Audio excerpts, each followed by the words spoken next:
বাবাকে চিনতে সময় লাগে ৬০ বছর। বয়স যখন ৪ আমার বাবা মহান। বয়স যখন ৬ আমার বাবা সব জানে, সব থেকে সাহসী। বয়স যখন ১০ আমার বাবা ভালো কিন্তু একটু রাগী। বয়স যখন ১২ আমি যখন ছোট ছিলাম আমার বাবা আমার সাথে ভালো ব্যবহার করত। বয়স যখন ১৬ আমার বাবা খুবই ব্যাকডেটেড, নতুন টেকনোলজি বোঝেই না। বয়স যখন ১৮ আমার বাবা দিন দিন কেমন যেন খিটখিটে হয়ে যাচ্ছে। বয়স যখন ২০ বাবার সাথে থাকাটা অসহ্য হয়ে উঠেছে, জানি না মা কী করে থাকে। বয়স যখন ২৫ আমার বাবা আমার সব কিছুতে বারণ করে, কে জানে কবে বুঝবে।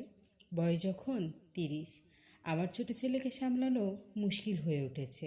আমরা নিজের বাবাদের কত ভয় পেতাম ওই সময়। বয়স যখন ৪০ আমার বাবা আমাদের কত শাসনে মানুষ করেছে, আর এখনকার বাচ্চারা কথাই শোনে না।